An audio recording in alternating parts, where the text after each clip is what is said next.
it's been a while. Let us recap.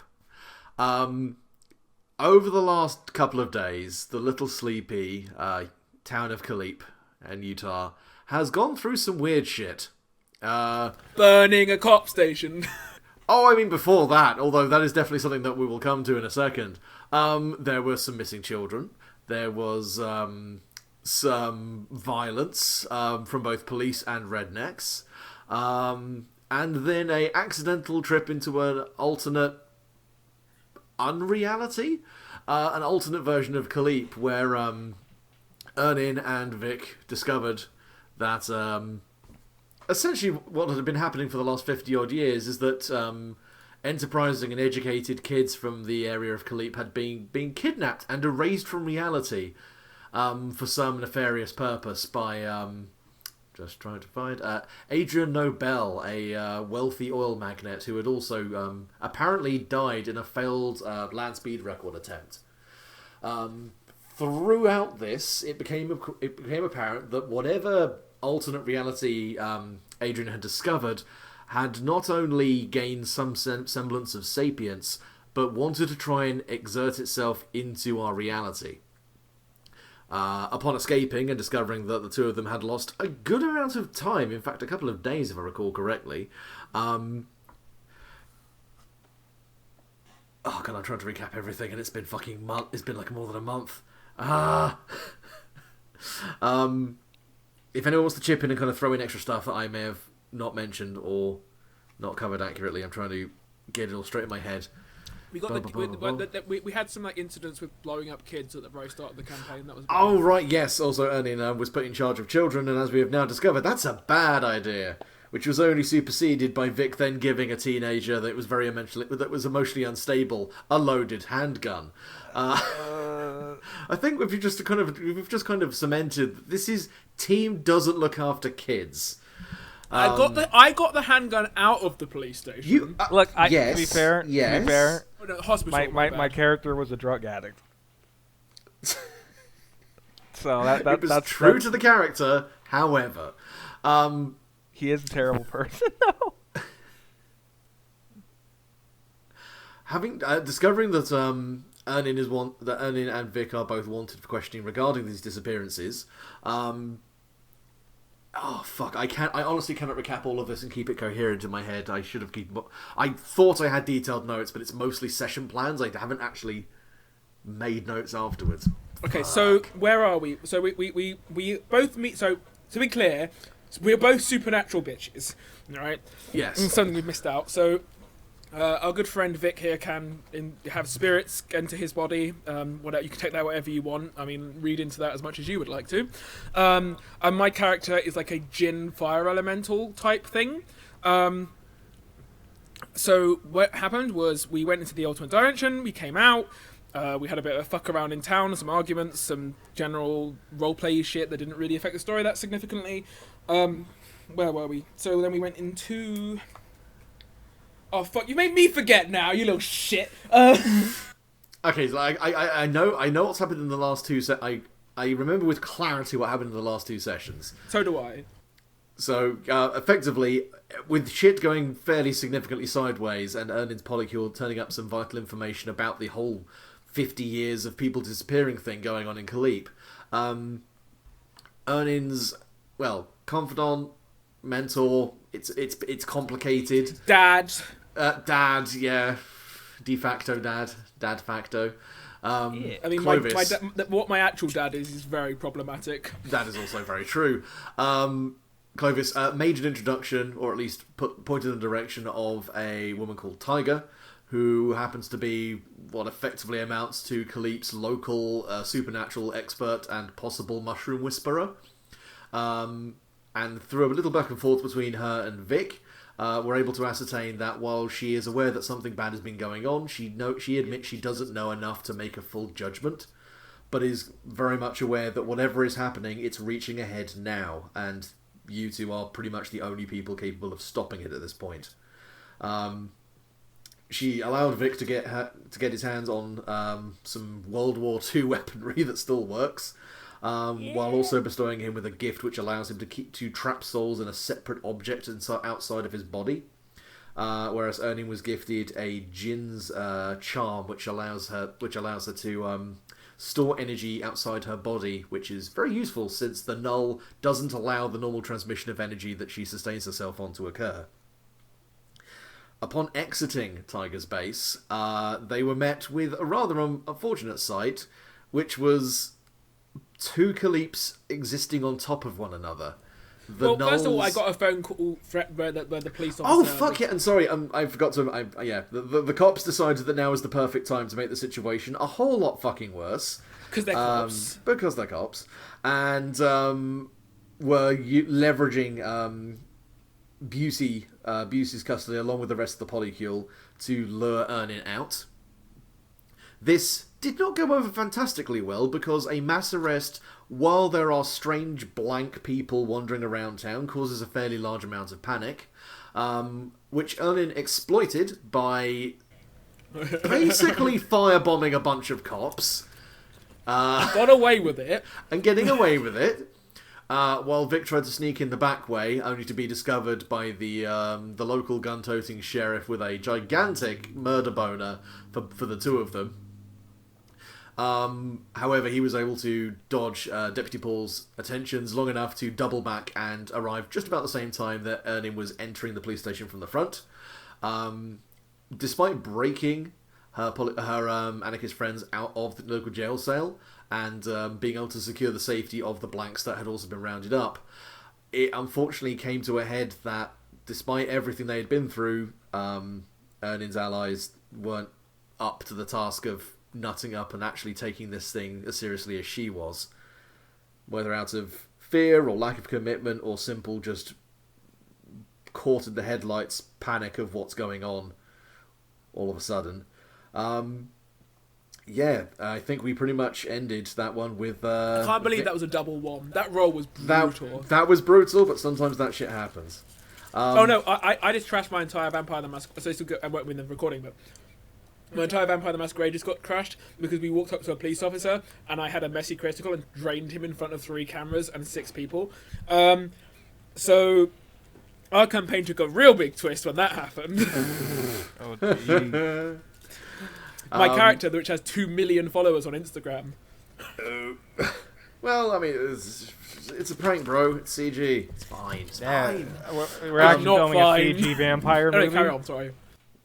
But we basically concluded last session with Vic and Ernin stepping back onto the main street as the last few residents of Khaleep still capable of leaving have begun fleeing out into the desert, leaving these two effectively alone as they approach the Desert Spice Inn, which is at this point the Desert Spice Inns. Well, one of them's burnt to the ground, but yeah. One of them's burnt to the ground. One of them is still intact, and both of them are fighting for position in this reality. Mm-hmm. Is there anything I've missed or anything we need to cover outside of that?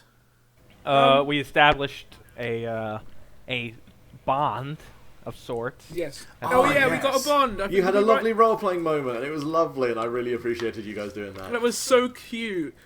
And we now have what's it called, like the strong bond. What are they called again? I'm terrible with the rules of this game. To be fair, I'm probably going to tweak the way that the bonds work, just because this is all a bit weird. But so it was Vic, and then you were both defined your bond as outcasts.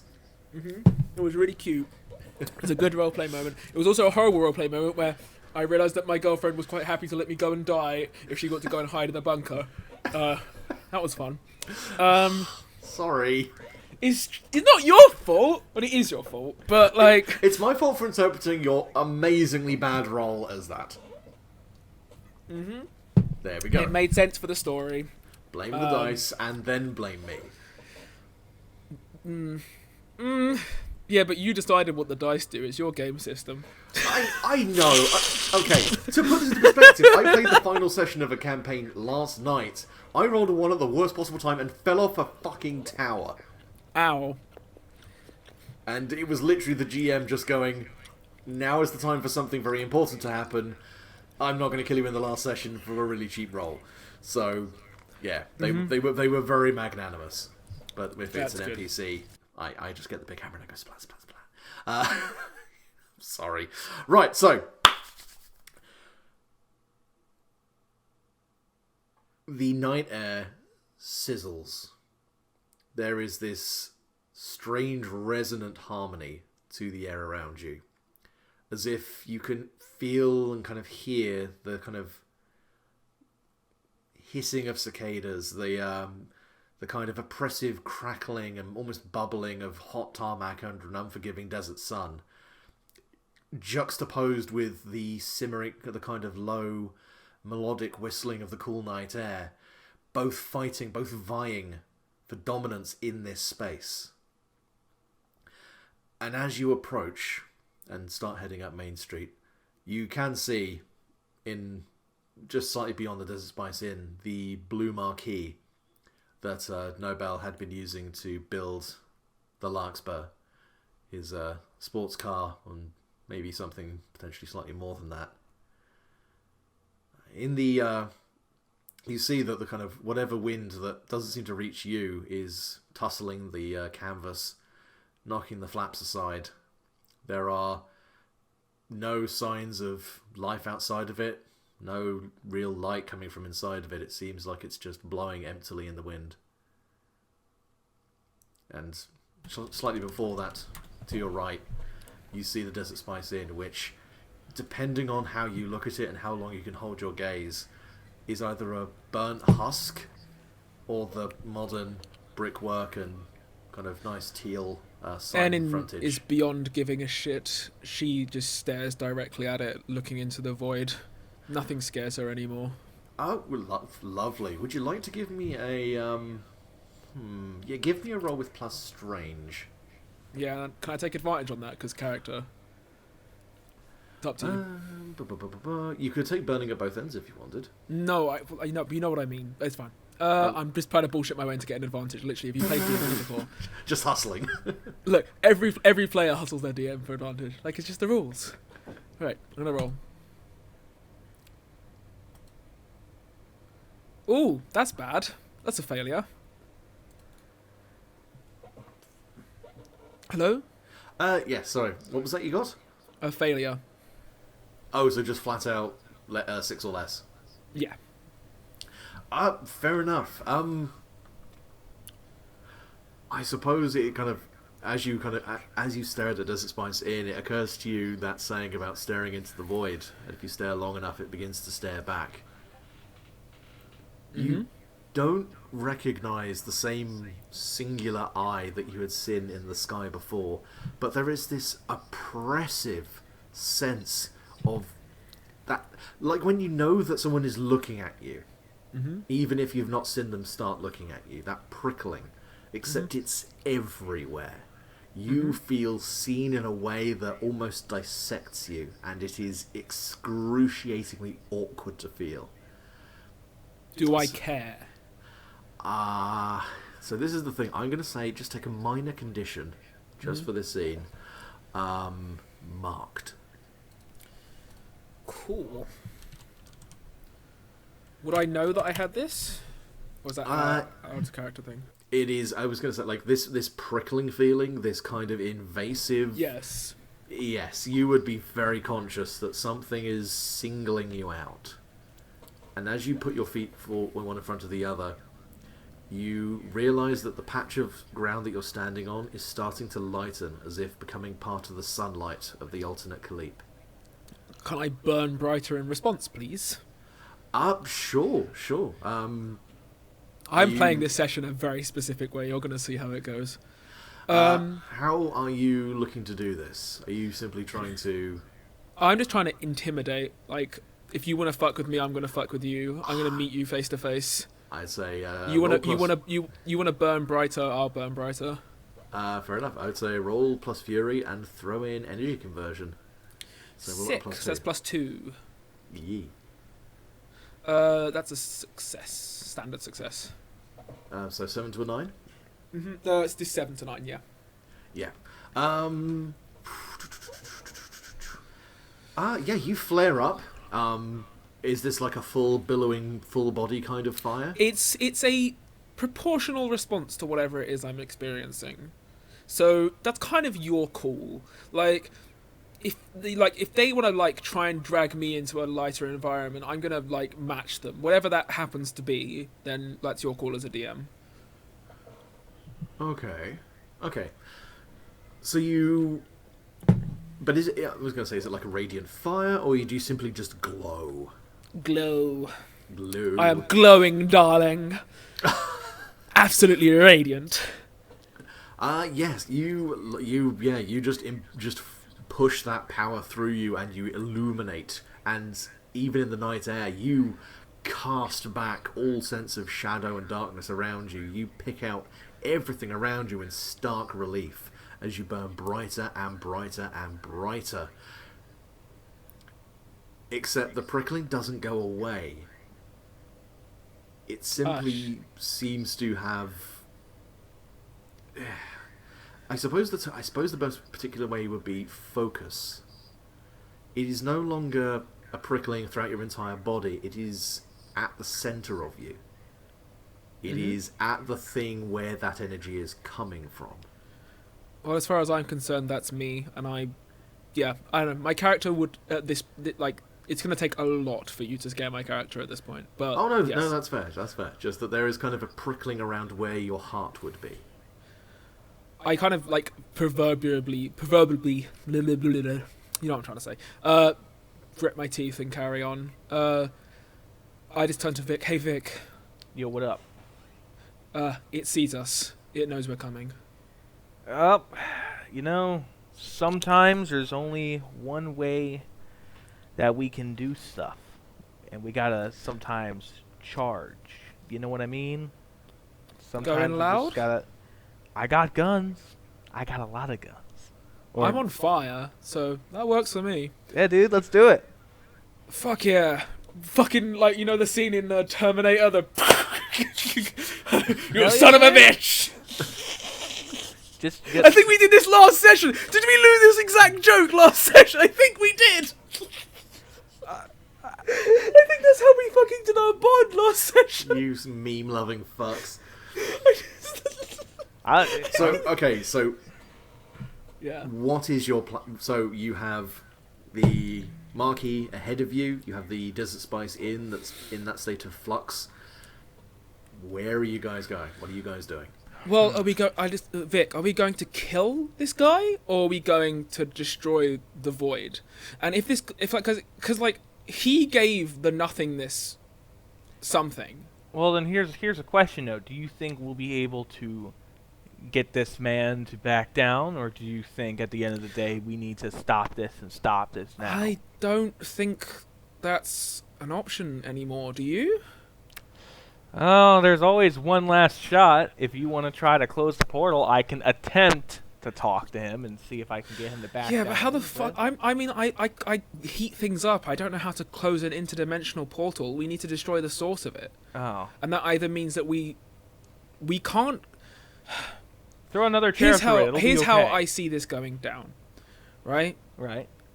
If he backs off and the nothingness starts to recede, it doesn't want to recede. It's being very clear that it wants to expand. If the main source of its ability to expand starts to lose its grip, it's not going to react in a friendly way. It's going to get angry. At least as angry as nothingness can get.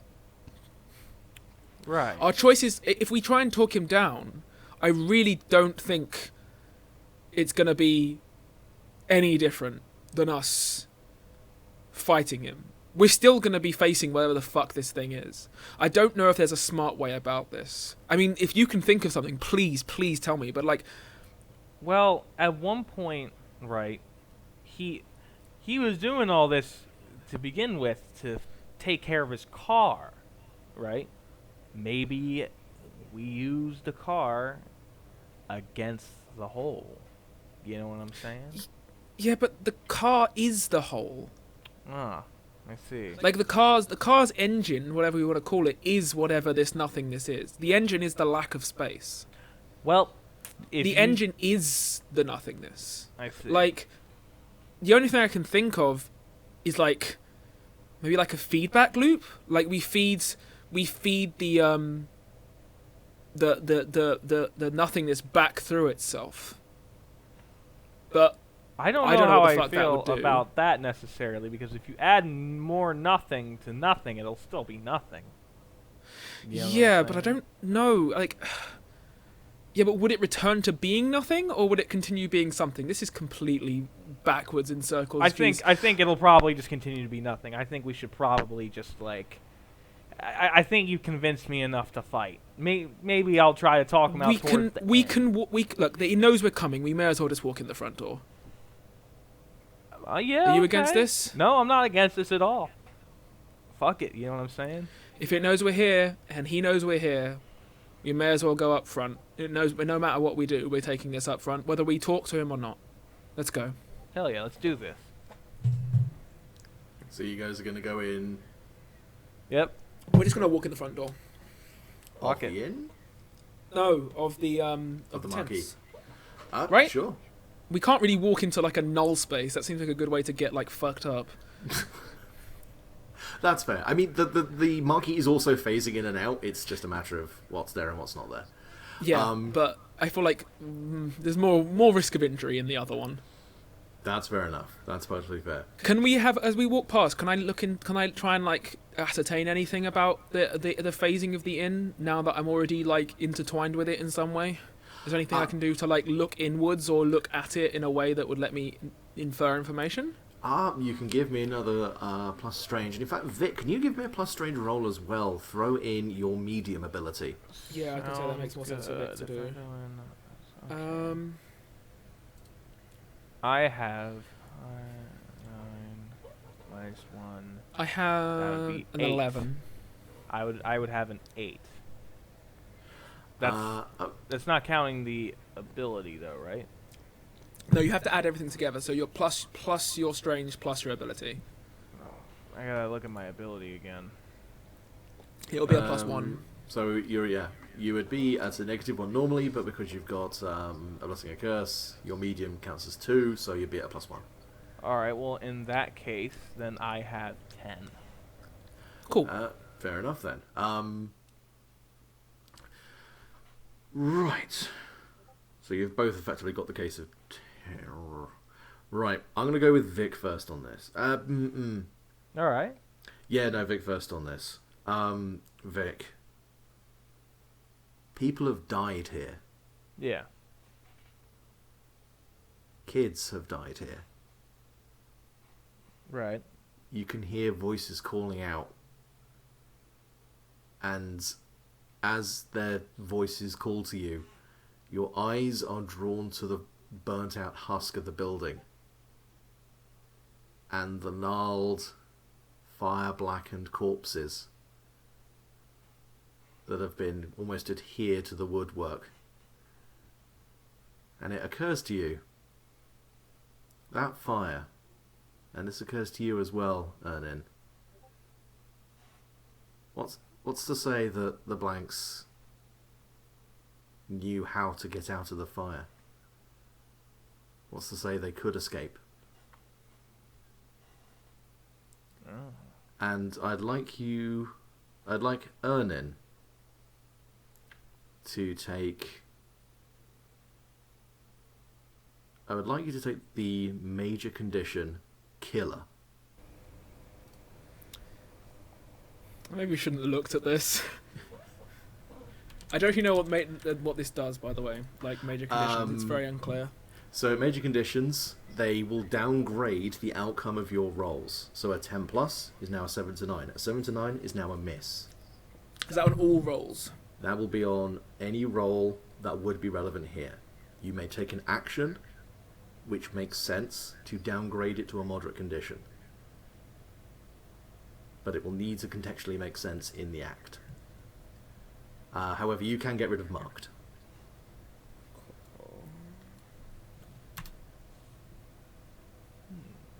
Can I make a roll, please? Just my own. I'm just going to do something. If you want to just roll some dice.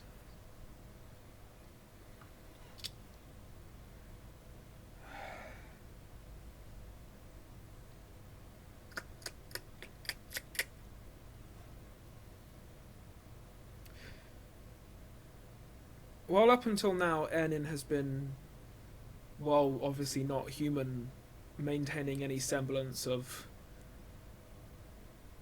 being anything that would relate to human beings.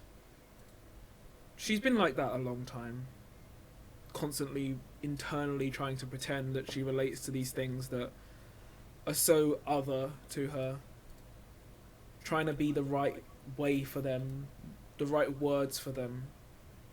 None of it was ever really enough in the end. And now, I mean, what has she fucking got here? Her lovers abandoned her. Her morality is dead. There isn't anything left. She doesn't have a soul. And can I trigger Euphoria, please? Sure. Sick. You're going It's to entirely on shed you now. this human coil. That's entirely on you now, because it says director describes the fallout.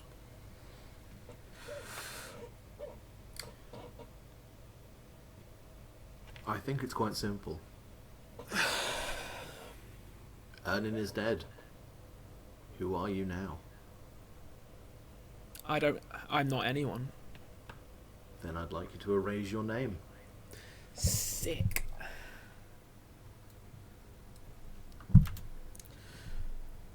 I kind of just go catatonic for a second and then just implode into like fire, and then just standing next to you is like a 30-foot tall jet of flame looking over the environment around it, completely disassociated with any idea of life.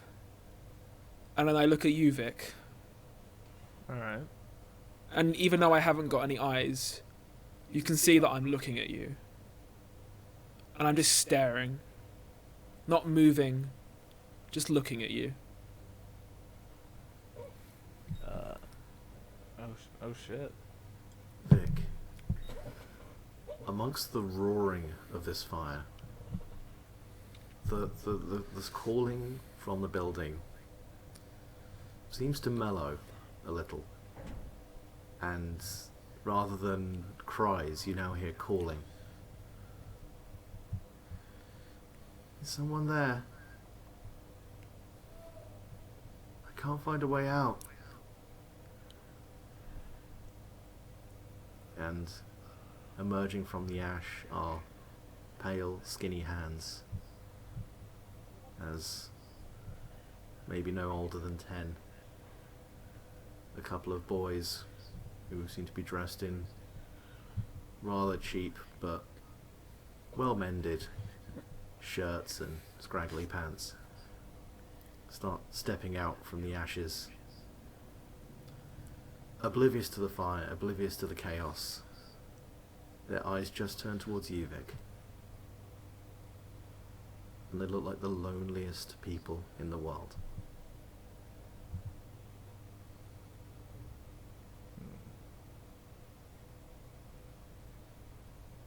Can you show us the way? I suppose I can try my best.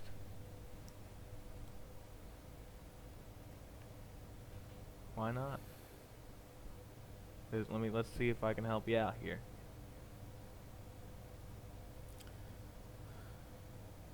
Do you want me to roll? Certainly. What are you attempting to do? Maybe see if I can figure out how to help him in some way. I will say just for free, since you got a +10 on your roll, these spirits are leashed to this place. This is where their death took place. You feel like there is something there that you could cut or break that would allow them to move away from this place, to be free, to move on. But it would require leaving yourself open. Fuck it. Let's do it. That's fair enough. I'm just continuing to watch. I will say, give me a roll with, you know what, give me a roll with real. Because this is hope. This is you trying to be a better person. Oh, And yeah. still throw in medium. 10. So roll at a +4. Oh. Yeah, so that's a real +2. And that's 8. So +4 total, right? Mm-hmm. Well, in that case, then I would have 12. A Fuck 12? yeah. There we That's- go. There's a artificial crit, right? That is a artificial grit, correct. You reach out and you have a moment of clarity. There's no rite, there's no ritual, there's no special words that make it better. Because what tethers people to this place, what makes them enter a cycle of grief, is pain and the memory of it. And as you reach out, you can see, almost suspended in air, but not there, but inside your head, inside their head, that moment of panic, when fear becomes pain, and the flames lick up against their flesh, and they feel a kind of pain they should never have had to feel at all. And you hold it in the palm of your hand, and take it into yourself, that pain, that fear. And in that moment, you conquer it. You've been afraid before. You've been desperate before. You've abandoned people and betrayed people and done whatever it took to satiate the hell inside your veins and inside your head. But right here and now, you are not afraid. And as that memory smoulders and fades, you feel their hands take yours. And as if exhaling a breath, they fade.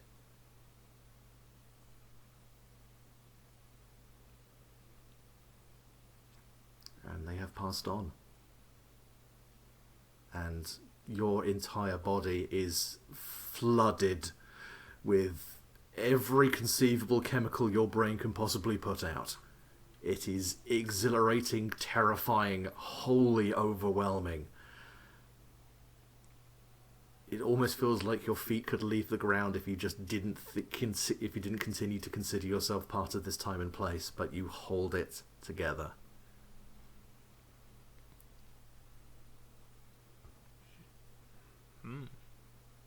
And that is when you also feel a similar emotion coming from the fire to your side.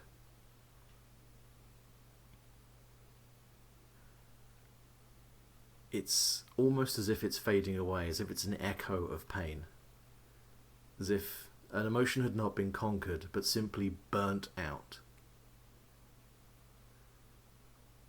You can feel the thing that was Ernin dying, fading away. Every connection to this place, every stake it ever had, crumbling to ash like paper thrown into a fire. And you can see what is unfolding from it is something different. Not evil, not wrong, just simply a new thing. A thing which you have never really met before, not really. And the question is, do you want to try and hold on to Ernin? Or are you willing to let that go away? I guess try to hold on for as best as I can, because we still got a job to do. That's fair enough. Fire. Since no other name seems to be suitable. Something... That thing there, that small, fragile, little bundle of energy, it seems to be trying to tell you something. Not that fire can listen. Fire is fire. It heats and consumes. It changes. It is a catalyst. It has no need for meaning. It simply is. And yet there is, or at least was, a time when this fire had a name. When it was known by people, that it even knew what people were. And this thing, this tiny, insignificant little speck, misses what the fire used to be.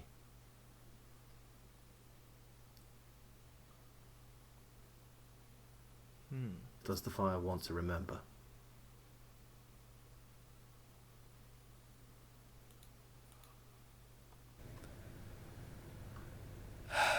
Can I have a moment, please? Yeah, sure.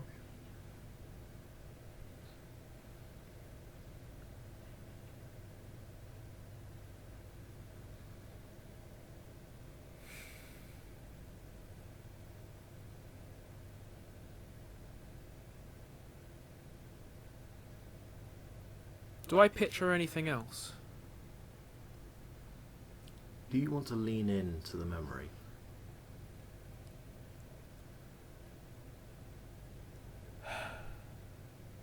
A little. Not that I really understand what that means. Fire goes where there's a source of energy, and this seems to be some form of energy. Not one that I understand. The But fire... there's always more fuel. Yes. Always more to burn. Shut the fuck up, phone. I'm having an emotional moment here.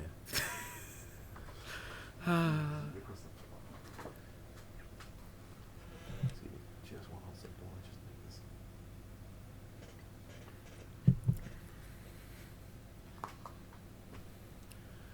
Okay. The fire follows the trail. It follows the fuel, the source of energy.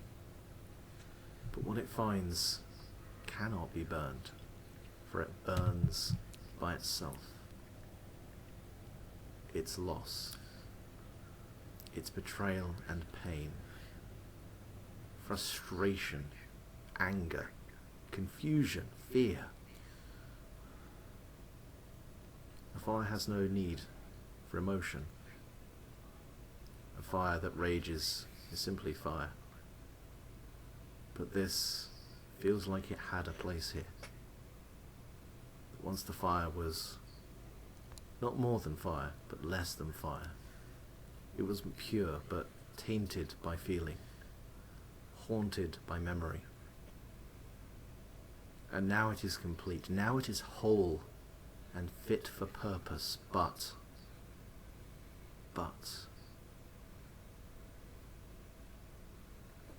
these feelings, bitter as they are, they had a place, and where those things fit together created a thing that had a name, that maybe an age ago, maybe an hour ago, stood side by side with something they called friend, and felt, for the first time in what must have felt like a lifetime, solidarity.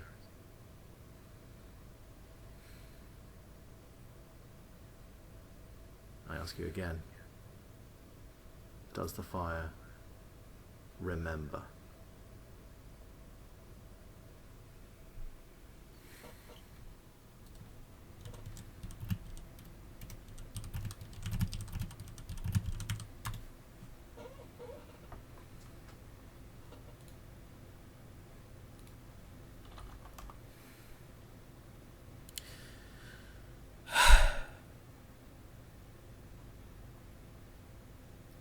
Something...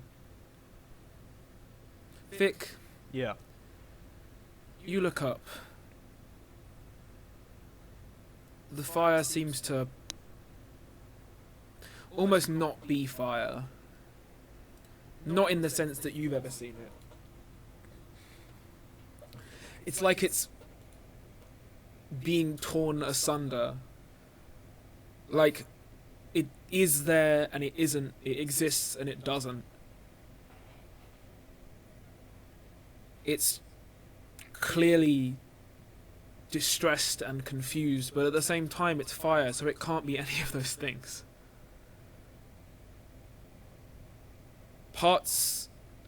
almost seem to float away like burning pages of a book.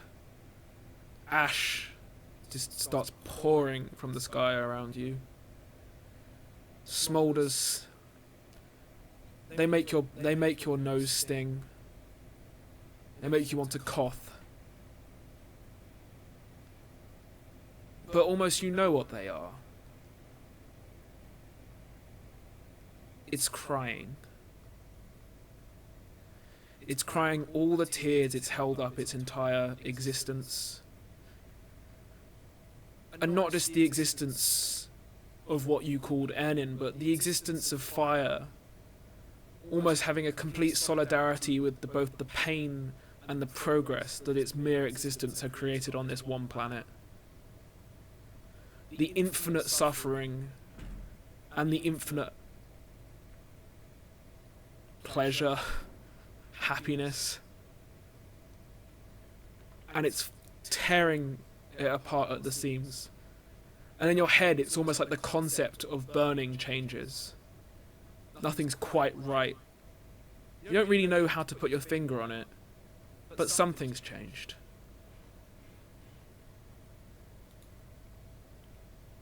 And out of the fire floats a single white orb, drifting out of the flames. And from that orb, ash once again starts to pour, but this time at a rate unprecedented. Like it's slothing away behind it, making a trail, maybe 10-20 centimeters thick, in its wake. And it stops in front of you. And you look down, and it's just there. It doesn't say anything, it doesn't do anything. It's just there. What would you like to do?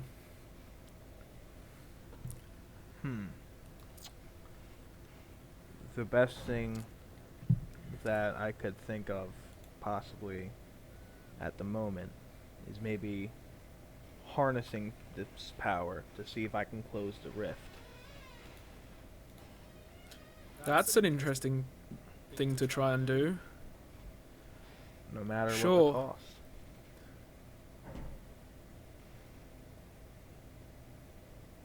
Okay. If I can, at least. Do you want me to roll, Sab?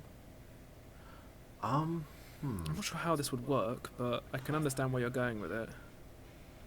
I will leave this. I will leave this to the fire. Is any part of you trying to reach out to Vic? Is any part of you trying to communicate? I don't think any part of me is trying to communicate as much as my pure existence is currently just emotion embodied in a way that's difficult to explain. Yeah. It's like just bleeding energy.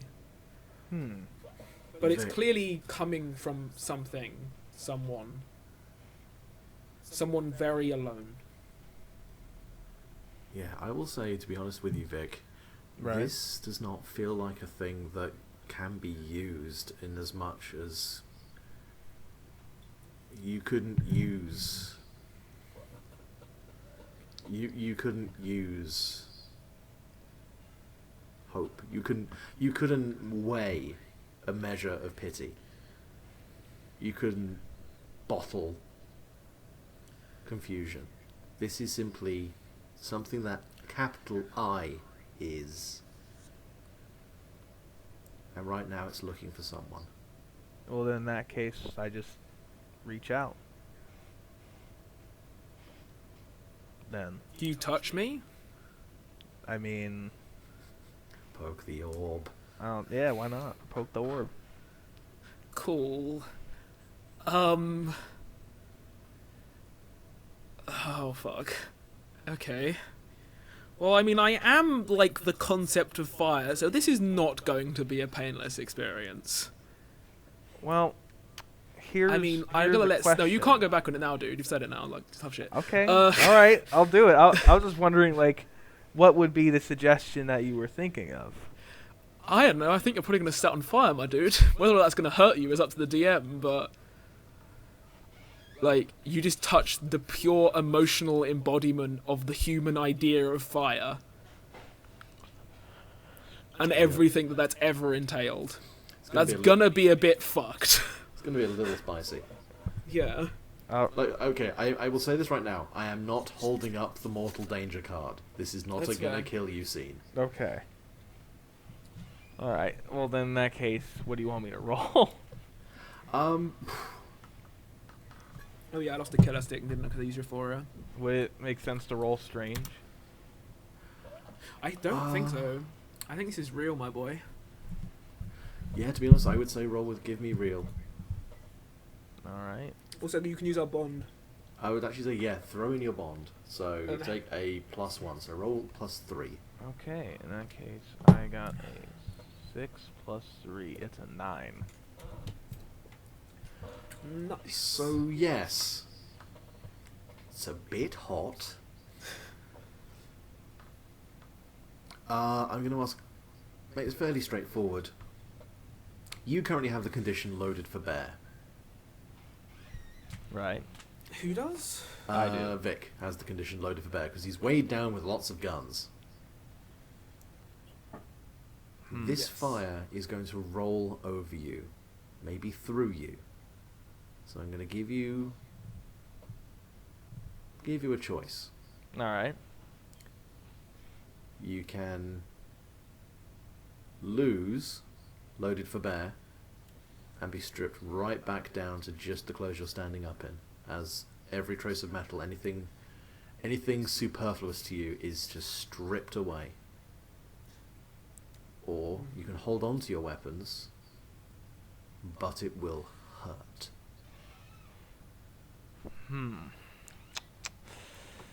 Huh. Well, I'm thinking about it, and I doubt any amount of guns, now that I've thought about it through, will actually solve any of the problems we got going on here. So I guess we just gotta go with the clothes I'm standing in. That's fair enough. I'll just get rid of your moderate condition for you. What about the shit that makes him be able to absorb souls or whatever? So I'm just gonna... We'll keep that. Okay, that's fair. I will say fuckery is afoot with that. But yes, Vic, you touch the fire, you touch the capital F fire, and this flame rolls over you like ball lightning, like St. Elmo's fire, just this nebulous flame. And it feels like it should burn you, but it doesn't. It simply rolls over you. You feel it spilling into your mouth, running up your nostrils, into your ears, into every part of your body, rolling through you. But not touching, simply exploring, finding and understanding a shape. But you do feel in the pockets of your coat just molten metal dripping down your leg. But again, rolling over the surface of the flame, not melting or cutting or burning you, but spilling out over the tarmac, sizzling where it makes contact. And as the fire subsides, you feel very clean, as if every excess thing, every dead thing on you has been stripped away. Like even your teeth feel squeaky clean. It's a very strange feeling. As that happens, all of a sudden it's gone. And it sort of drifts out of your lungs and forms something in front of you. Not like what you knew before. It's not really got a human form anymore. But the 30-foot tall fire is is gone. Just smouldering forest fire and brush fire surround you. Hi. That was a bit fucked, wasn't it? Tad bit. Slightly, a little bit. Huh. How are you feeling now? I'm not sure. Well, I don't think we're gonna solve this with violence. yeah, I don't 100% know how we can solve it, but we gotta give it to the best of our ability, you know? Yeah. I think the dude... I mean, in an abstract sense, I am the embodiment of human violence. Without me, there would be no violence in the intended way, rather than the survival way. Right. Huh. There are more than one of me, aren't there? There's always more of something out there. No, I don't think you understand. As in, like, I am now a part of a whole. A system. Oh. I am but one piece of a larger idea. I don't think we really know what we are. But what I do know, well, what we know, is that Enin cared about you, and she cared about protecting what she thought was right. And it cost her everything. But fire eventually burns all of its fuel. But because that happens, it doesn't mean it goes away. We love her. We should do the right thing. At that point, I sort of start drifting towards the tent.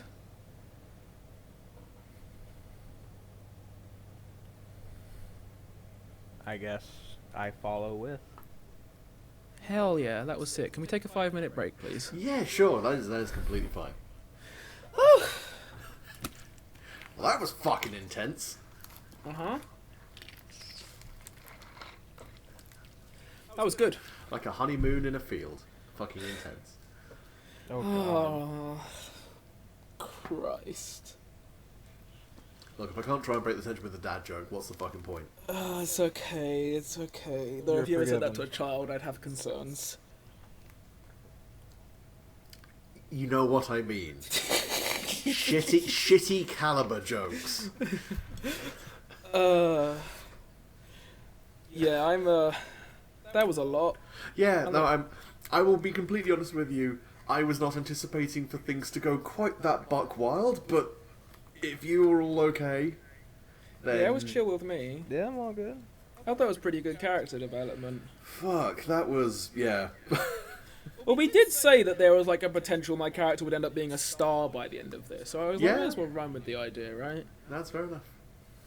I don't think I've played anything too out of the box for my character. I will admit, no one else I've run the system with has turned into a gas giant yet, but I live in hope. Well, I mean, I guess I turned into the concept of a gas giant. Yeah, I suppose no one's turned into an abstract concept of something yet. Yeah. So thank you for breaking that new ground for me. Well, I mean, like, the system allows me to, though. Yeah, no, true. That's the point. So, like, I mean, like, the only thing I think I can think of, what's the one where, like, you become a minor god of a concept? That's kind of what I inspired that scene off of. I have not got Like, a some fucking Asian... clue. Like, the pitch of the game is, like, an Asian dude comes and walks up to you and says, there is a war between the things that are and the things that aren't. Oh, Exalted? Yes, no. That- And it's the highest power level game you can imagine, because you're literally, like, a god. Oh, Dragon Ball Z. No. I get it. It begins with an N, and I can't remember what it's called. Anyway, I kind of got inspired by that game. I was reading about it the other day, and I was like, that could be cool. That's fair. I'm gonna go to the bathroom. Okay, no worries. We should probably all do the same, because I don't know how long this is gonna last. I have a bladder of iron. Glitter of iron, yes. Yes. Yes. You doing the right games? Yeah, I'm all good, and I'm just trying to process. You know? That was a lot of shit for what... Yeah. I had not anticipated that being a massive thing, but you know what? It was a massive thing, and that's chill. Yeah, dude. Ain't nothing wrong with that. Ain't nothing wrong with that. If all things go as planned, we should only need another hour. So hopefully you have not got anything majorly pressing to No. do or be. Nope, not yet. Cool. I was Not. gonna say, if we run a bit late and people want to do feedback, we can always cut, and then you can fling feedback at me at a later time. I should be good. I want to see if we can fully like get the finale in. You know what I mean? I Yeah, wanna see. absolutely. For sure. Because I think that'd be pretty fucking cool.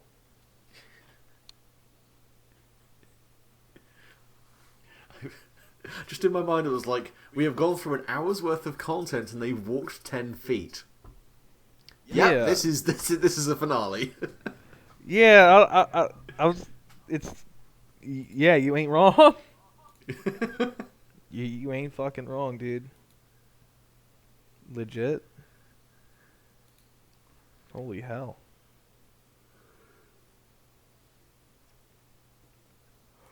Holy fucking hell.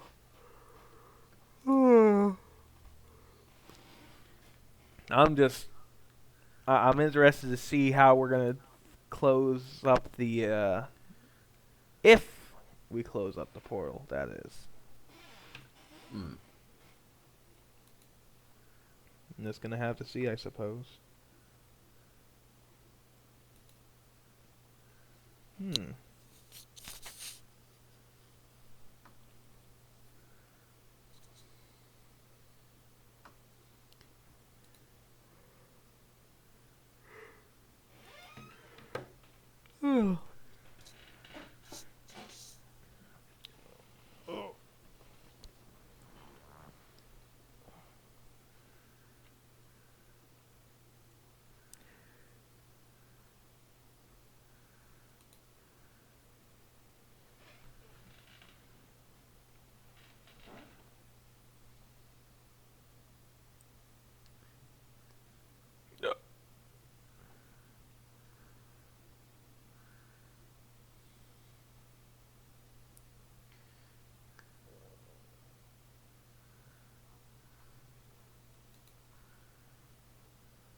Hello, I've returned.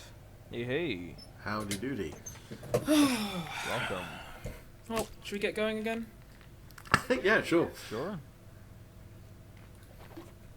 Were you comfortable with that scene on Game Master? Yeah, I'm cool with it. You know what I mean? I'm always hope I down didn't- for the art of improvisation. I hope I didn't skew the power level of the campaign too much. I didn't want to end up doing that. It is literally the finale. Power levels are now... I mean, okay, I'm not giving you, like, carte blanche to just fucking become God. At least not until the epilogue. Well, I mean, yeah. I'm drawing the line at spirit bombs. I'll just say that much. Sounds good. Come here, come here. No, because I'm gonna have to spend an extra 5 episodes just charging the fucking... It's just a gag episode, which is nothing but screaming. Oh Christ. Oh, fuck. So, need that in my life. are we going to get this done today? I hope so. Let's see how I'm this goes. gunning to see if look, I'm not going to predict anything. Let's just go and see what happens. Yeah. Okay. So, you two head off to the marquee. Mm-hmm. And as you approach, and I'm assuming the fire, shall I keep referring to them as? I don't think... yeah. That works for me. I mean, we don't know what we are. No, that's fair, but just as a narrator. Yeah. the illumination coming from the fire does cast light into the marquee, and the floor glistens with slick black oil, and shards of metal lie strewn everywhere. That's bad. And you can hear at this distance a cross between grinding metal and the kind of grunts of laboured breathing as something or someone grinds and shunts at something. You step inside? I will if you will. Hell yeah. Does You go in. Vic just make a finger gun and take point? Well, I mean, why not? At this point, let's wing it.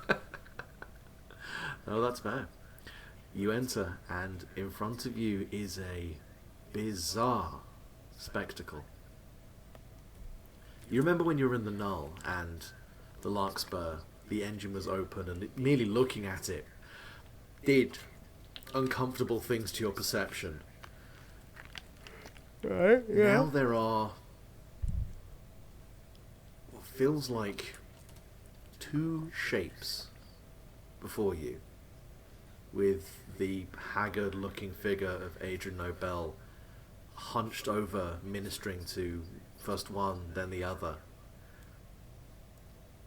On one layer, one reality, there is the Larkspur, torn almost in half, as if something had exploded from within. You can see the framework is peeled back, there are shards of engine and tubing and grease. The entire place looks like you had torn open the side of some gigantic mechanical beast. Does it look similar to the flashback we had in episode 2?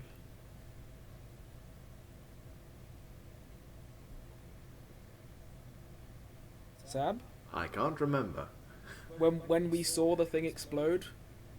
Ah, no, it is not like the explosion. Okay. This feels like something tore out. Okay. That is one thing you see. The other is the same medium of metal and oil and engineering, but it is something intact, something whole. It's a human form. Huge, the same size roughly of the Larkspur, curled up in a ball, struggling against something, but you can make out arms, legs, a head, and almost obscured by its tangled limbs, coming from its center, there is this teeming point of nothing, this void of being. The fire recognizes this. It is something that the fire had to deal with only just now. It had to let go of something. And whatever this is, it cannot. Vic, Yeah. What's up? beyond the fear and grief you feel rolling off of Adrian, which is coming off in just horrible, fetid, greasy waves, you feel the flutterings of life coming from that coiled creature. And both of you simultaneously come to understand that while one exists, the other cannot. And as you take that in, Adrian turns his face to you, and he is gaunt, pale. There is oil spattered all over his overalls, up across his face. One of his eyes is red from exposure. And in a kind of manic episode, just raises his hands to you. You can see cuts all over his arms, scratches on his knuckles, flesh just rendered by the sharp, jagged metal. You! I don't know what's going wrong. She she wants to come through, but she can't. I don't understand what it needs to do. And he just kind of thrusts his hands back into the machine. You can see he's biting back pain as he thrusts his hands into these moving parts, trying to do something.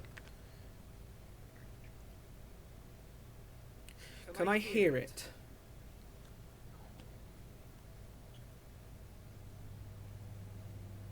I will say you can just lean into this if you want to focus more. Are you focusing on the machine or on the being? I think one of us is more equipped to do one, and one of us is more equipped to do the other. That's fair enough. So the machine? Yep, as long as Vic does his part. Sounds good to me. Vic and Ernin, therapists in crime. Criminal therapists on run from the law. Give me the money. Now, how does this make you feel? Right. Oh my god, that's a HBO miniseries. So I'm gonna lean into Yeah. I'm gonna just focus and see if I can get on the same level as this thing. What are you gonna do, Vic? I guess I'll just focus on trying to get Adrian to fix whatever fucking mess he created. What do you this say point? to him? At this point, I guess I just wing it with like a moralizing speech and see if I can get through to his Okay. conscience. Go off. Good sir. Not everyone can super well. Not everyone wants to improv, so I'm happy. Oh, sorry. If Sorry. Vic, if you want to put this to a roll, I'm happy. Yeah, to I'm gonna put this to a roll. I don't know what to say to the guy. But I do want to see if I can get him to stand down and fix whatever he's got to fix. I will. So you're give trying to it- get him to focus. Yeah. Let's see. I'll give it a roll. What are we rolling for?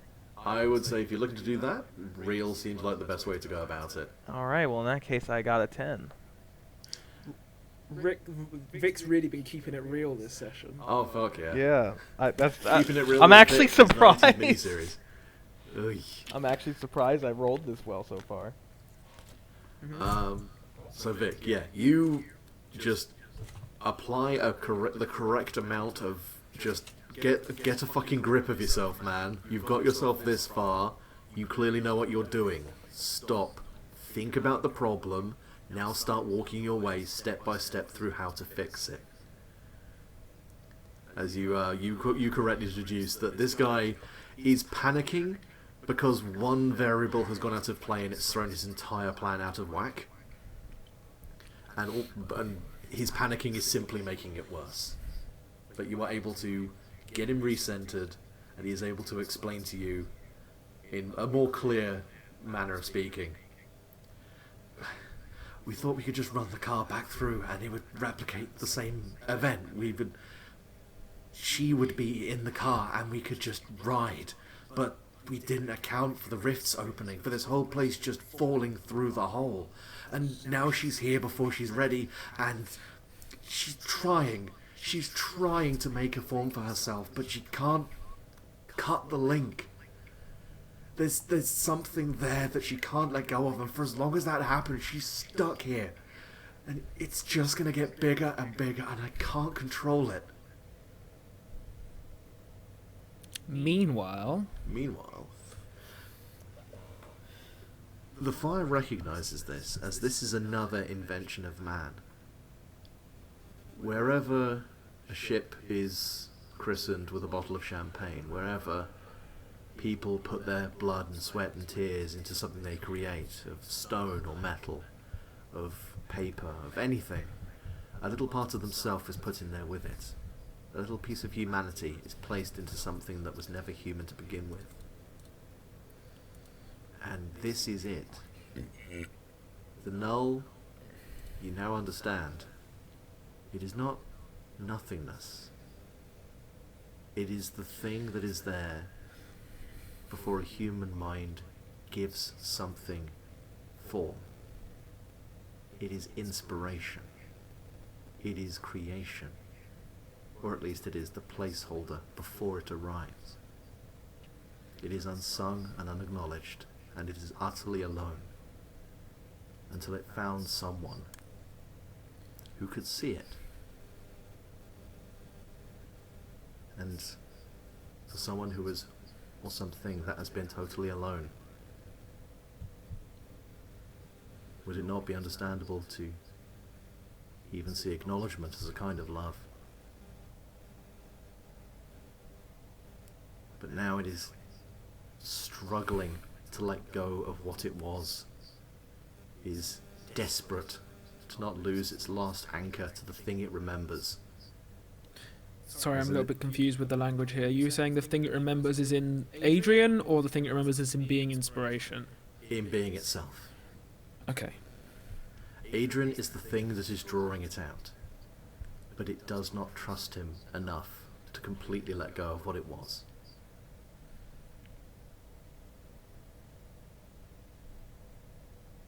Can I reach out idea to idea, bro?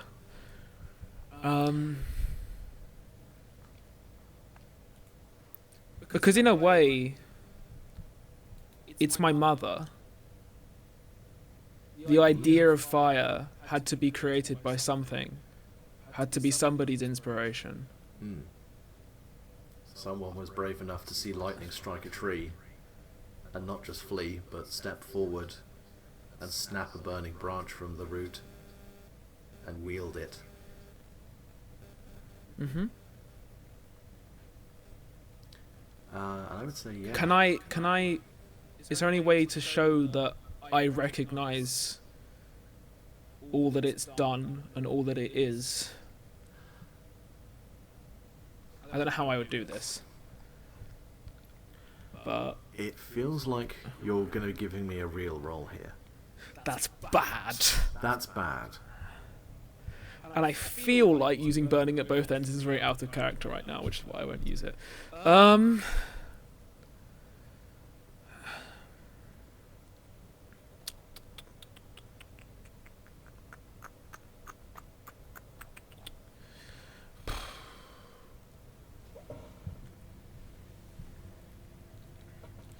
I can't exactly fury my way out of this, so I guess I've got to use what my character's weakness is and see what the dice does. Mm-hmm. Well, I gotta. Is my character a character anymore? Your character is... For the sake of gameplay, let's say it is. For the sake of gameplay, yes. Okay. Oof! We're real Oof. fucked. That's was an it? artificial critical failure. Double ones? No, it's the 1-2, a 1-2, but with a -1. Oof. Okay. That's... What is it with me and just doing this at the worst times? You reach out. You are... The fire reaches out to this thing, to the null. And it does extend this understanding, this mutual recognition that without the null, the fire would not have been. The fire would have simply been a hazard, a fear. It wouldn't have been a true thing, understood and whole in concept. But the null, in fear, an emotion alien to it, strikes back that fire is no longer merely an idea, it is a resource, a tool, a weapon. It has become lesser. It is beneath the null. It is nothing, and it is an insult. Simply a waste of its time to recognize something that was once great. It has now simply become another managed, small thing. And in that moment, the fire feels barely an ember. Barely the dregs of some ancient furnace whose purpose is long forgotten.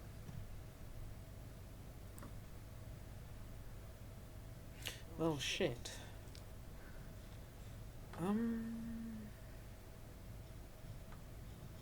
Do I take any effects for this? I'm not going to do that, because this feels like we're now getting into just seeing how this whole thing shakes out. Yeah. Vic, Yeah. Yes. Let's give you a moment. Vic, in the interim, well, you have pulled Adrian together, and he almost looks like he's feeding his arms into the machine. Barely looks like he was actually accomplishing anything, but simply just pushing meat into churning metal and hoping for the best. He withdraws his hands, runs them over his face, and blood and oil intermix. He looks at you, and he is a drained, broken wreck of a human being. I always thought I knew. I always thought I'd know what to do when this happens. I was always used to being in control, and now, look, I'm going to end up killing her. Oh God, I'm going to be alone again.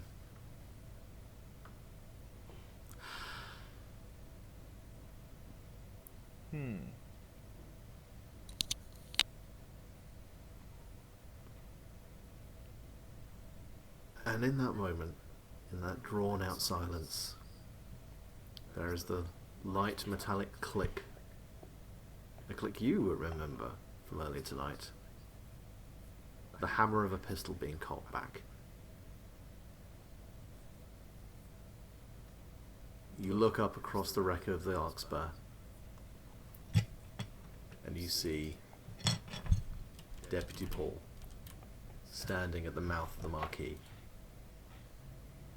His eyes are wide.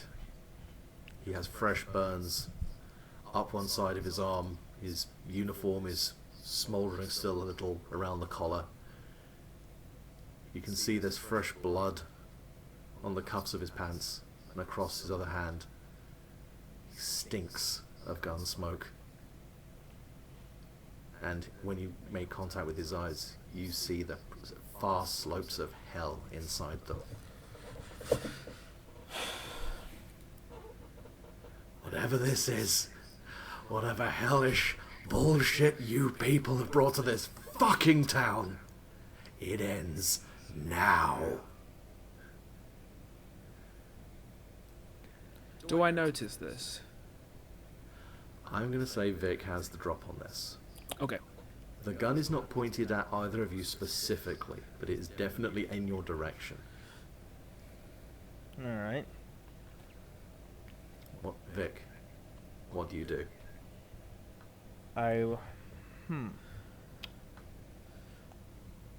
What do I do? You see, I want to go with the philosophy that the violence doesn't have to spread further, so I want to... Is he, like, ready to go off at any moment? Is this a mortal danger scene? Sorry, we didn't clarify. I'm now going to say this is a mortal danger scene. Okay. In that case, I want to see if I can talk him down.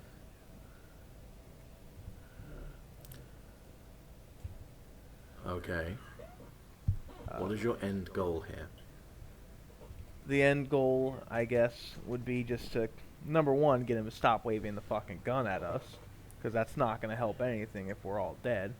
And two, maybe he can help us come up with something. Potentially. Maybe he has like a smoking gun idea. Because if he goes off and shoots Adrian, we don't know what's going to happen. You know what I mean?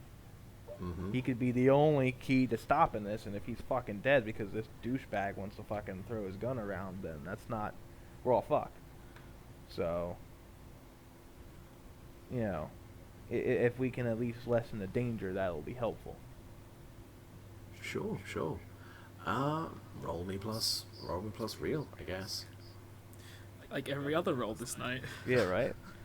Everyone's trying to be straight up and peaceful, which means it's a lot of real. Man, Which is really not what my character's built I'm to do. really good at it. There's another fucking good roll. There's a 9 plus 2. That's 11. Fucking wrecking your shit tonight, Vic. Holy Oh God. damn. Hell yeah, dude. I'm actually legit surprised. So I'm assuming you're standing up. Are you putting yourself between Yeah. Adrian and Paul? Yeah. That's fair enough. You keep your eyes on Paul. You have the gun pointed squarely at your chest. And you are, piece by piece, talking Paul back. Winding him down.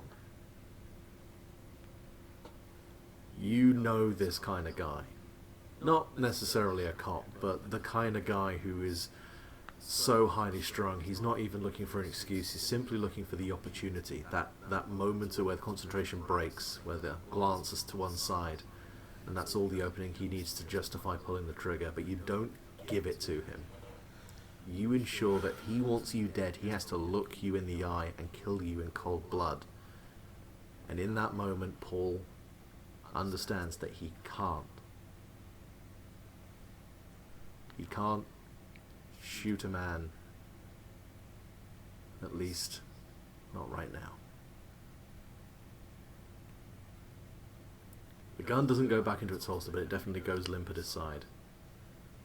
He looks to you, to Adrian, and then, as if only just understanding that it's there, to the, I'm assuming, still floating ball of light. I'm kind of vaguely human-shaped at this point. Okay, yeah, the vaguely humanoid shape. And as if blinking for the first time in what must have been minutes, just runs a hand through his hair. Well, okay then. You're not the problem, then what the fuck is? I look over my shoulder and he just sees like a flicker of Ernin's face just come across the form. Yeah, there's definitely a moment of blanching as whatever colour that was still in his face leaves. Oh. Adrian just raises his voice, explaining in garbled engineer theoretical physicist speak about the rough idea about what he needs to do, which is essentially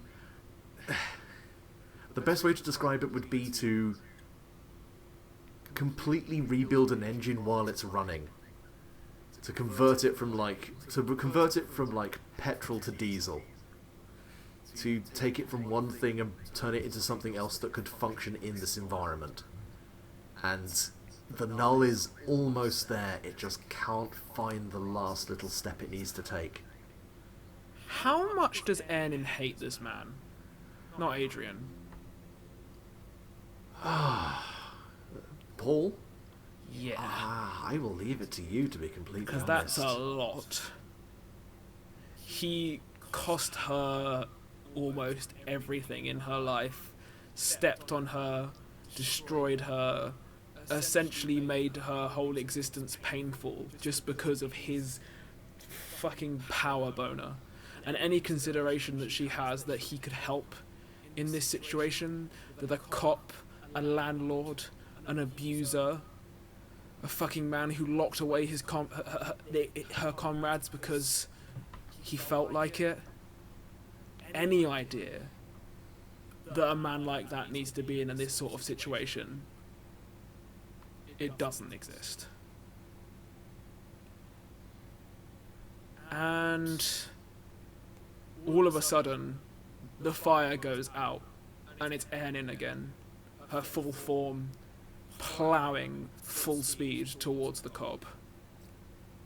That's fair enough. Give me a roll with plus fury.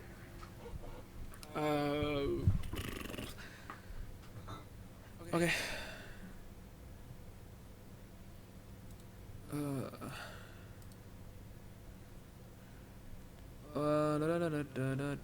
What's the thing I can do to make my rolls better? Like, Burning at both ends. So take one now, take a -2 on the next roll.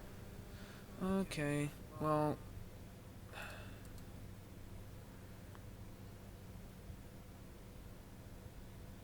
it's like 7 with the burning at both ends. Well, good job you had that. Ernin resurfaces, just launches herself into Paul's side, and there is a loud gunshot as the two of them collide. And yeah, Ernin, you just feel a searing pain rip through your thigh as you Does both it hurt? Well, I suppose at the very least you feel a strange displacement as a bullet tears through your thigh. I want to try and break the his two of neck. you collapse into the ground. I would say with the 7, you are trading blows at this point. You definitely, he goes over and cracks his head against a tool cabinet and blood just starts pouring from his scalp. It hasn't killed him, but he is disoriented, wounded, and mad. And now all he is trying to do is fend you off long enough to get that gun pointed at your midsection. My eyes glow, and I go, "You think that would do anything? You incongruent piece of shit! You storm in here like you know what the fuck is going on." I punch him in the face. I'm gonna let this thing happen just for a hot second. What thing? This fight. Just so I Okay. can step back over to Vic for a second. Okay. So Vic, that went wrong, unfortunately. Yeah. Everything was going so well until Ernie went, no, fuck the police, and decided to try and murder Paul. I mean, I'm not trying to ruin the story of the game. It's just my character. Oh would no, do no, that. no, it's fine. It is absolutely fine.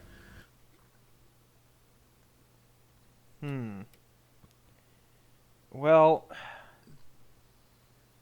the question is, right, how long do I got? I mean, I will give you an action. We'll go back to combat again. We'll see what's happening, and then we'll go back to you again. I will just reiterate, just so you are fully aware, you have Adrian in a state of desperation. You know that the thing the Null is trying to be is nearly there and is trying to pull itself through. There is the form of a soul there. There are some things there are some threads you could pull at here. All right. What are these threads that we're feeling? I can just say it if you want me to just be that straight up. Basically, your entire thing is about communing with spirits and manipulating souls, allowing them to pass on and things like that. The Null is trying to make a spirit for it to exist in this reality, but something is holding it back, just in the same way that the spirits of those kids were being held back by their pain and their fear as they died. I guess.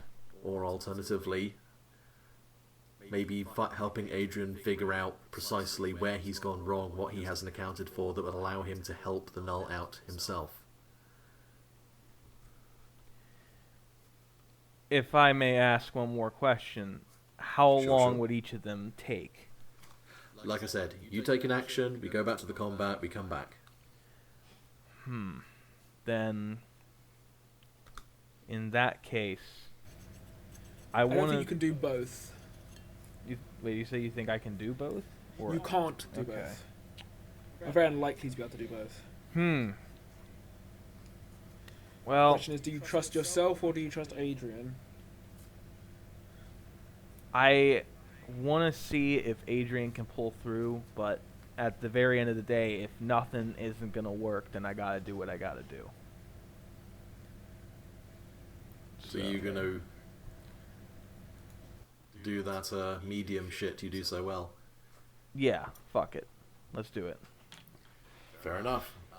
Throw in medium, so roll at a +1. Alright. This would be a strange roll.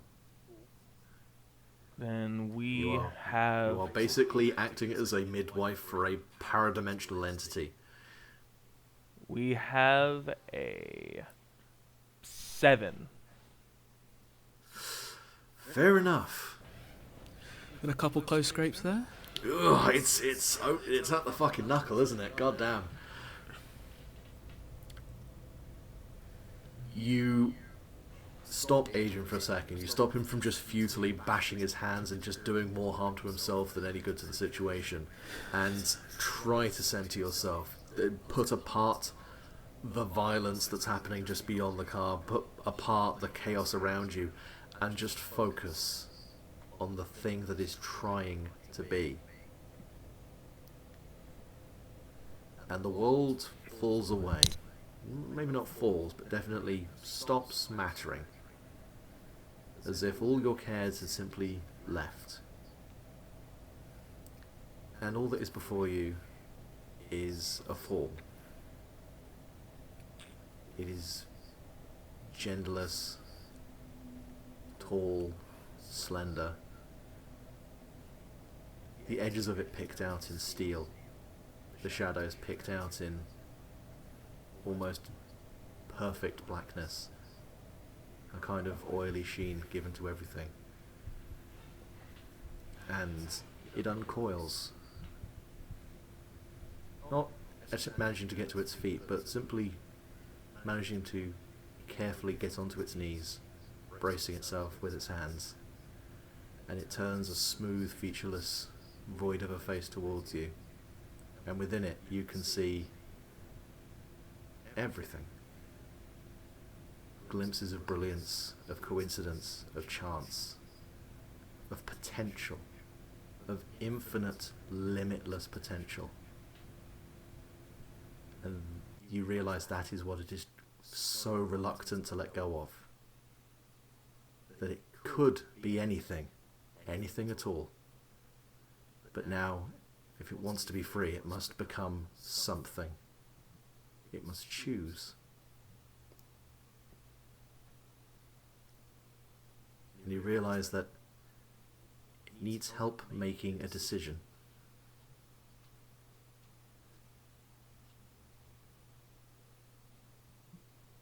I'm going to go back to the melee in progress.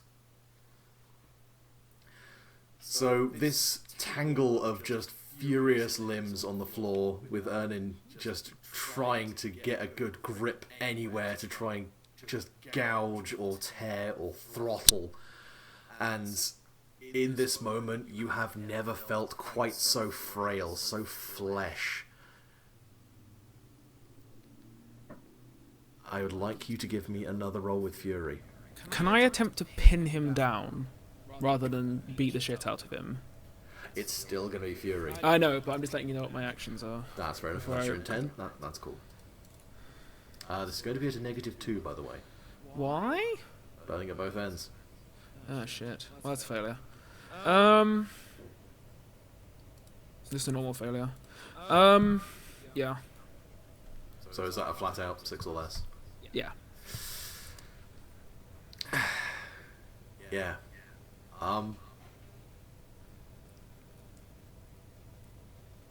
In a faint moment, in a glimpse of opportunity, you try to, well, Ernin tries to kind of push him down, hold him in place, but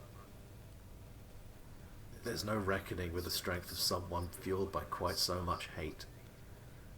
And in the blink of an eye, the gun raises underneath Ernin's chin and the trigger is pulled. And the gunshot is everything. Your whole world vanishes.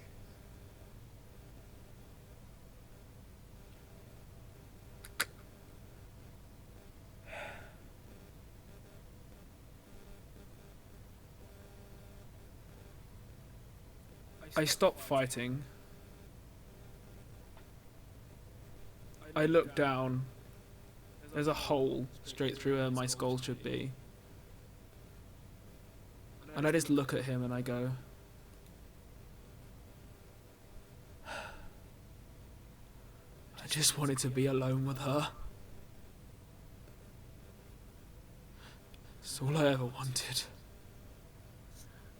The Paul just points his gun and fires to no effect.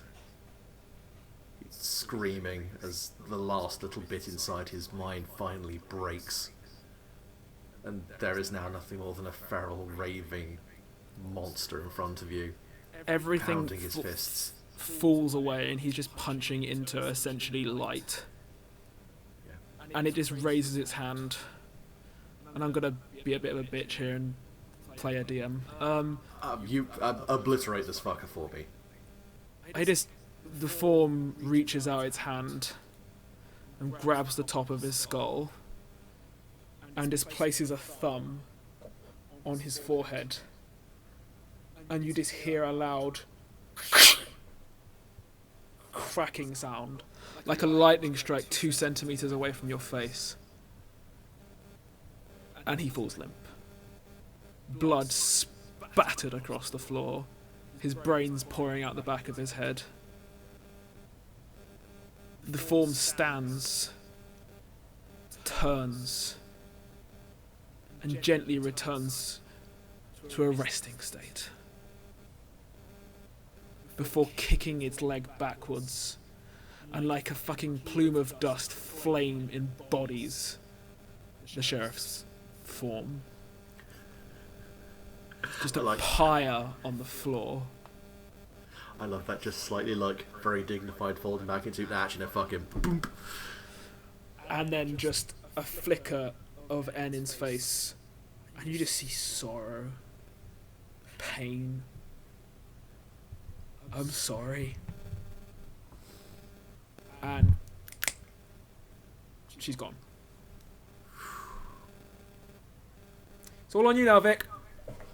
My character died, I can't do anything. Oh shit. Well, what's left? What are we feeling here, Sab?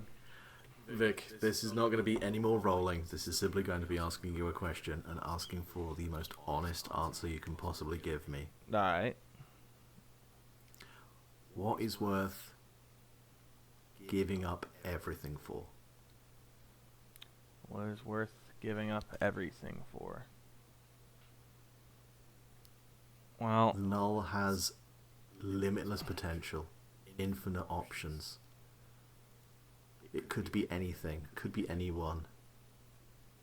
Why should it choose to leave all of that behind? I'm not sure how this will go, but the only thing that popped in my head was hope.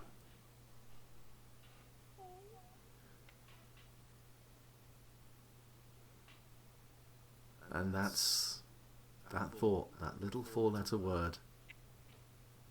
It's almost like a mote in the air. It's just a tiny fragment. Not even an idea, but the desire for an idea. And the Null understands. Having an option is not an option at all. You can be, or you can not. And all the options in the world mean nothing if you can't choose. And the figure more steadily extends a hand past you. And as the world comes crashing back around you, the phasing takes on a more rhythmic nature.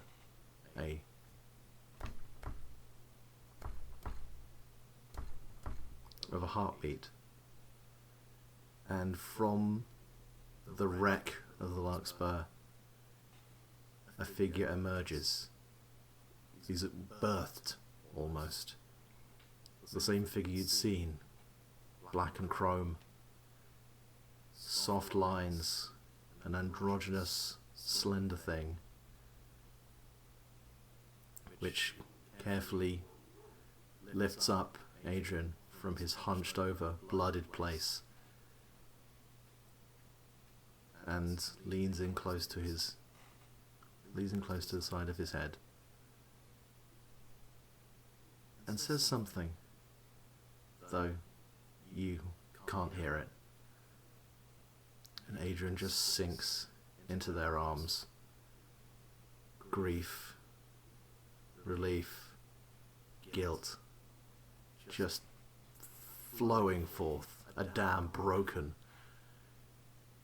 Years of sin finally coming real.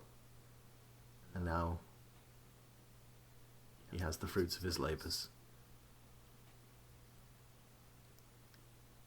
He can't break from their embrace, but he simply turns his eyes over to the fallen figure of Ernin takes a kind of racking gasp of realization, then turns over his shoulder to look at Vic, and the form, again a featureless, glittering void of a face, seems to take you in as well. And Adrian simply gulps. I never meant to hurt anyone. I'm so sorry. And everything is black. Maybe it's only 5 minutes. Maybe it's 5,000 years. Time really stops mattering. But there is a sense that things are settling. At first there is almost no weight, no time, no space, no feeling whatsoever. But piece by piece, things start coming back. The weight of your clothes on your shoulders. The sharp copper scent of blood. The rustling of discarded newspapers rolling down an abandoned street as the cool night wind filters through the empty streets of Kaleep. And Vic, you open your eyes in the middle of the street. No worse for wear, though you see, no more than 6 feet away from you, lie the broken bodies of Deputy Paul Smith and Ernin. And I'm going to leave it there. That is where this story comes to a close, at least for this immediate moment. But I would like to ask, without really thinking too much of time, but simply a place that these people, these poor wayward souls, would later be. Where would Vic go after all of this? Where would the fire choose to be, now that the name and the flesh that it had adopted has been extinguished?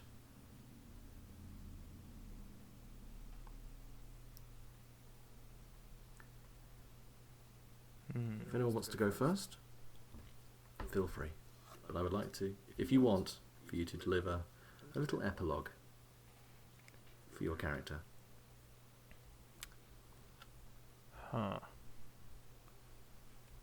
I wouldn't necessarily know 100%, but if I were to make a random guess, I would say maybe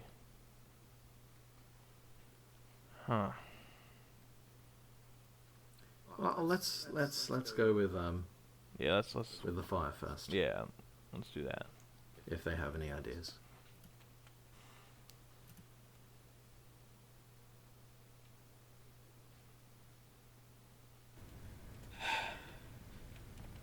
Ernin's dead. The fire has existed for a long time. Longer than it existed, if that makes any sense.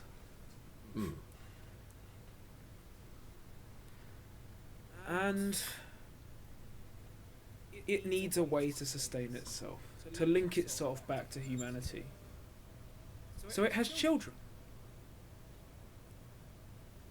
Because as much as the fire is everywhere throughout the universe, nowhere else is it able to be so utterly intertwined with anything else. Such as the ideas of expression, creativity, love, and war. Unfortunately, humans are inherently flawed. And not all of its children ever become what it needs to be. They can't always let go. The fire will continue forever, whether or not it will stay as intertwined with humanity, whether it will take it to the stars or leave it to perish. It doesn't know. But what it does know is Enin won't be part of that story.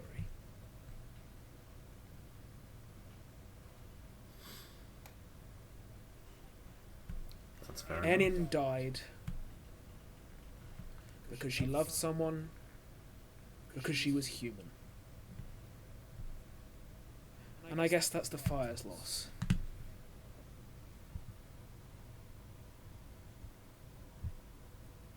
Very well said. I suppose the question would be, hope. What does hope mean for Vic now? Is hope moving on? Is hope staying put and trying to change? Hope would be... It would definitely be moving on, but I think I would need to make some pit stops first just to check in on everybody and see the aftermath and how everything went. You know what I'm saying? That's fair enough. We can do some little vignettes. Give the final regards to Aaron's group. Maybe check to see if Petty's still in jail or not. Check That's on, fair. like, just check on everyone, I guess. And then after that, Oh no, am I gonna have to hear Busey find out that I died? Oh, that's gonna be fun. Alright. but then after that, like, I just move on, possessed with hope more than anything else, and just wander. I suppose. I mean, unless do you have a better idea? No, that's perfectly valid. I was going to say, we don't even necessarily need to do dialogue. That can be a simple montage of Vic approaching the Yannikis commune and just the reactions on their faces as he explains what happened. Busey already seems to have mourned, but the knowledge still cuts deeply.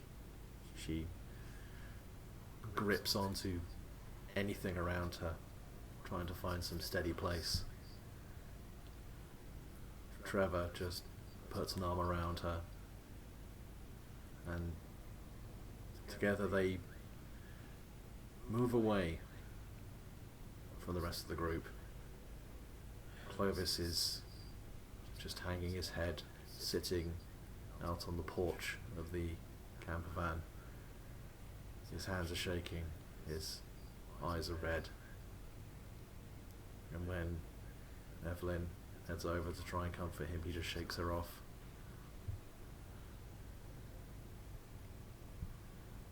They thank Vic. It becomes clear that whatever had happened, it had fractured whatever relationship had been in place between these people. And ultimately, as Vic takes his leave, Trevor and Busey, and Omid as well, part ways with the rest of the group to stay and to figure out what to do next. If I may throw in a suggestion, Sure. at the very beginning, I hid some loot from the drug dealer's place and I dropped it off somewhere. It was in a PO box, if I recall correctly. Is it cool if I just give them the location of that? If that means If anything? you want to offer that to them, Yeah, sure. they wouldn't say no. I'll offer that to them then. And their thanks is muted but sincere. It's clear that they made the decision to break away out of emotion, more out of forward planning, but they appreciate the gesture. Alright. And you said you were going to go and find Petty. Yeah, petty and probably stop off that tiger last. You go and check on the lockup, but Petty isn't there.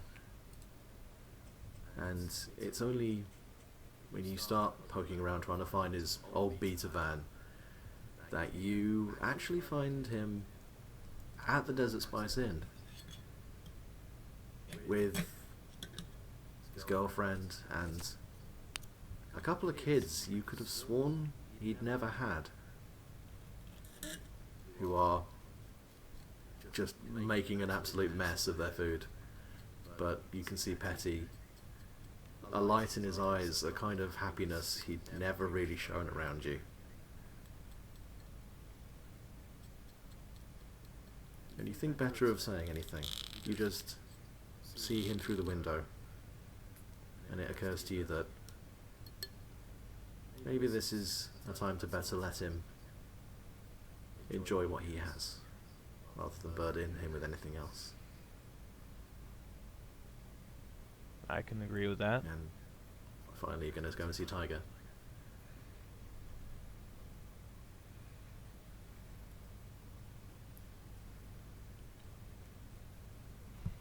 Right. Are you going to go see Tiger? Yeah, yeah, no, I'm sorry. Yeah, yeah. Oh, I yeah, thought. sorry. Yeah, I was okay. Yeah, I'm gonna see Tiger. I thought you were going with the narration. Oh no, that's sorry. That was. I thought you might have nodded silently and then No, realised you no. were being recorded.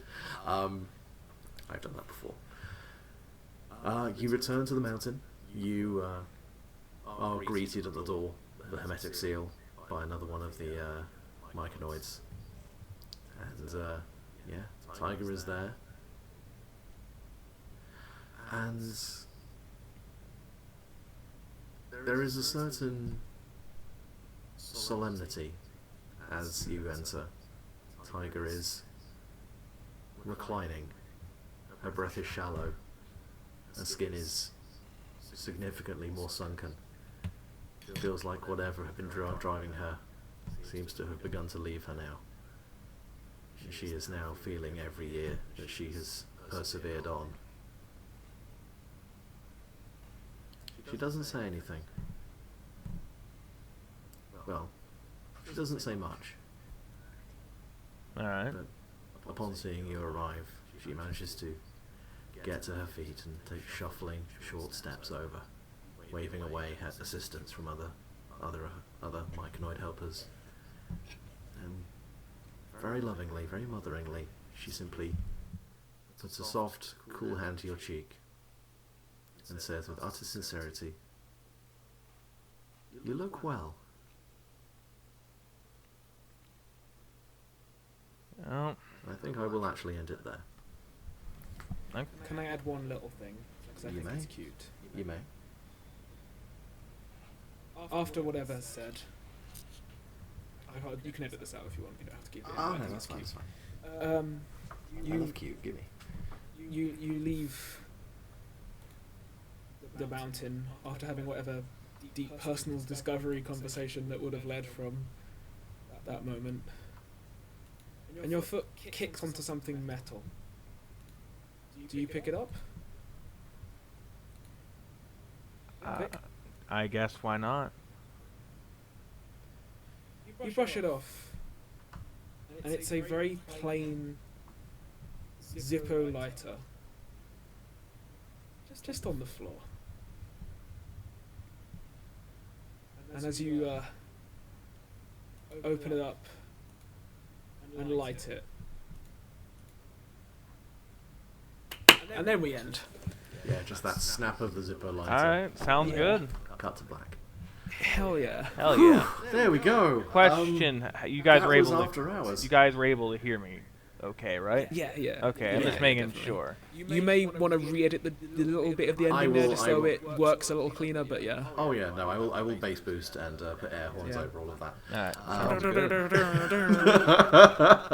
Also, I you could hope- add a Zippo sound effect if you would like. Yeah, That's I might literally just do like Zippo lights and then just hard cut end of the video. Yeah. Thank you so much for playing this. Hell yeah, That dude. was so good. It That was was not- really good. That was Fuck, good. okay. I would like to tell you, I had no fucking notes for any of that. That was almost 100% improv. Nice. Holy shit.